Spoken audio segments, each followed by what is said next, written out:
Hello mga kuanti, mayong gabi. So ngayon mga kuanti, tayo ay magbisita tayo sa bahay ni kuanti. Basta mamaya malalaman niyo yan. So without further ado, punta na tayo sa kanyang bahay. Let's go. Titingnan natin ang bahay ni Yongjin Bugtong Haya. Okay, meron siyang followers na 4.4k followers. Halo-halo yung mga sinishare na dito.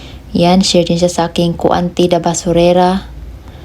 Ayan. So, tatlo. So far, tatlo. 5. 6. 7. Okay. Betcast gravel. Sharing is caring. Okay, pang 8. Pang 9. 10. Marami siyang mga misamis noon journal. Uy, kinilaw kalami na ni. Uy, gimingaw no kas kinilaw noon. Uy. Parisan ay kalimbugas bitaw nga kanon. Dili humay kan kalimbugas. Ang lami man gud ikuan aning inununan bet ay inununan kaning kinilaw bitaw kay kalimbugas nga baska-baska nga pagkalungag. Uy, pagkalami na pagisinugba oh. Kasi may adobo. Okay, kaya mga Pilipino mas may pa mo ka mga lami kay mga sudan diha. Kami diri maraming mga kanding kaunog kuan sa sagbot sa tugkaran. Okay, pang ano ba to? Pang 11. Okay, yan ang ating last na makakatanggap ng ating package. Hello mga kuanti, so yun na nga ang ating last na makakatanggap sa ating package mga kuanti. So hintay-hintay lang sa makakatanggap ha, kasi basta month of August, hindi ko alam kung anong pizza ako magpapadala ng ating package. Kaya maghanap pa ako ng LBC dito. Saan ba yan hanapin? Baka meron ba naman? Marami mga kumpanya. Nakita ko sa Google. So, yun na nga mga kuanti. Sa next batch ko mga kuanti, ang requirements ko is at least 2,000 ang followers or more than 2K or more than 2,000. Kasi pag 1.7 lang, 1.8 lang, 1.9, ano lang kasi, yun ang requirements ko. 2,000 pataas yung followers. At saka naka-public. Hindi naka-private or naka-friends of friends lang. Kasi pag friends of friends o baka hindi tayo friends, hindi ko makita kung anong mga activities nyo sa mga bahay nyo. Kaya i-public nyo talaga yan. Kasi para makita ko pag mag-evaluate na ako. Baka masayang yung oras nyo, kaka-comment nyo, kaka-react nyo.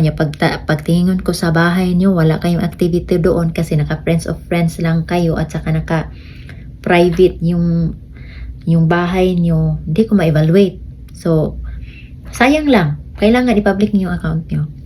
And of course, nakasunod or naka-follow sa akin. Diba? Ganun naman talaga mga kuanti. Wala nang free ngayon sa hirap ng buhay. Kung gusto nyo ng aking walang hinungdang mga ako'y package, meron din akong mga requirements. Kasi pira ko, anong tawag doon? Hinaguan man sad ako mga kuanti. Wala man sad ko diri nagkuan lang o gipamulot talaga na ako mga kuanti. Gihaguan ko man sad ako mga kuanti. Nya ang kwarta nga akong gigamit sa charge.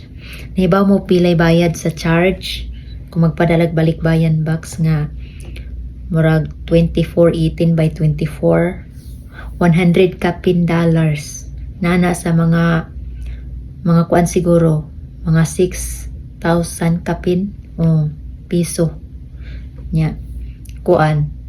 So muna mo kuanti mo nang dili kay mo nang murag every year o kung makaluag-luag disbasin di siguro makaabot og kuan kay abi ni wala gyud kita na ning Facebook i-reveal na ko og mag-screenshot ko or mag-screen recording ko pila ang akong madako pa siguro mo makita nag-abot na siguro $20 na yung income da sa inyong Facebook kanyong dashboard. Ako wala gyud Ginoo ko pero gamay ra murag 1.60, 1.40 inana kagamay ang akong kuan akong income diri. Wala mo gud kay ko yung mga viewers. So wala masay ko nagsalig ani mga kuanti sa kaniya ako lingaw-lingaw lang naman ning ako kay kani akong gipang nabingwit diri Kay nagtapok naman sa dirian. So akong ipadala sa inyo ha. Muna lagi na sa lagi ko requirements. Kasi give and take mo na siya mga kuante. At saka nag-evaluate mo na ko, wala mo ko nagpataka pud og kanang sa tawag ani kanang sa tawag kanang gapadala lang ko sa gusto lang nako padalhan. Gi-evaluate jud ko. Kay di ba? Kana akong igsuon si Antonio. Nagkamot daw sila ni Rina share sa akong mga video mga kuante. Kay wala ko sa gitawag ana kanang wala ko kanang tungod kay pamilya, padala nimo kay tungod pamilya, naningkamot gid sila. Kay wala man ko nagbinuang. Wala man ko nagdula-dula dire. Kay kung kuan daghan gid kuan kanang consistent lang kay diha nga sige na ko kakita. Sige lang kay maabot rin yung panahon para sa inyo sa atong second batch. So, unahon sa ako ng first batch. Okay? Kay luoy po, daghago ba na sila sa una. Nga, bago lang pabaya mo ni pasok sa akong balay, di ba? So, unahon sa ako ng mga nakauna gyud. So, yun lang mga kuante, ang akong mga buhay-buhay dari mga kuante. At, sana sa nag-expect nga sila ang last na mapapadalhan. Huwag kayong mag-alala. Basta nakikita ko kayo palagi dyan, nag-ingay dyan sa baba. Kasi every now and then, nag-check talaga ako ng mga bahay eh. Ito, nagko-comment. Sine-check ko yung bahay niya. Okay. Ganun ako mga kuante. Hindi ako nagpataka lang. Ginagawa ko rin yung trabaho ko dito.